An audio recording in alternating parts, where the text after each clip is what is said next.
காவலர் பணிக்கான எழுத்துத் தேர்வு இன்று காலை 10 மணிக்கு தொடங்கும் நிலையில் தமிழ்நாடு முழுவதும் தேர்வு மையங்களில் தேர்வர்கள் குவிந்திருக்கிறார்கள். இது தொடர்பான கூடுதல் விவரங்களோடு மதுரையிலிருந்து இணைகிறார் செய்தியாளர் கருணாகரன். விவரங்களை பதிவு செய்யலாம்.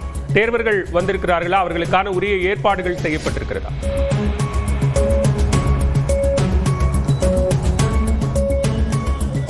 பாலவேல், அதாவது தமிழகம் முழுவதும் 2ஆம் நிலை காவலர்களுக்கான எழுத்துத் தேர்வு இன்று நடைபெறுகிறது.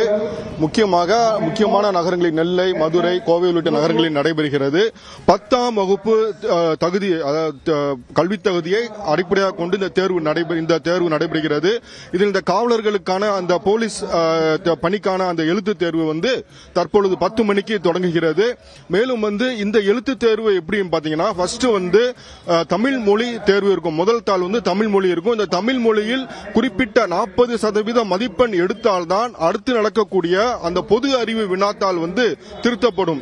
இந்த தமிழ் மொழி தேர்வில் எந்தவித குறைவாக 40% குறைவாக மதிப்பெண் எடுத்தால் பொது அறிவு தேர்வில் எவ்வளவு அதிக மதிப்பெண் எடுத்தாலும் திருத்தப்படாது என்ற வகையில் 2 தாள்களாக, ஒன்று தமிழ் மொழி மற்றும் பொது அறிவு மொழி என்று 2 தாள்களாக தேர்வு நடைபெற உள்ளது. 10ஆம் வகுப்பு தகுதியாக கொண்ட இந்த காவலர்களுக்கான இந்த தேர்வில் பட்டப்படிப்பு முடித்தவர்கள் முதற்கொண்டு ப்ரொஃபஸர் BE முடித்தவர்கள் வரை தேர்வில் எழுதி வருகின்றனர். காலையில் 8:30 மணி முதல் பலத்த சோதனைக்கு பிறகு தேர்வர்கள் அனுமதிக்கப்படுகின்றனர். அவர்கள் எந்த விதமான எலக்ட்ரானிக் பொருட்கள் உள்ளிட்ட பொருட்களை எடுத்து செல்ல அனுமதி இல்லை.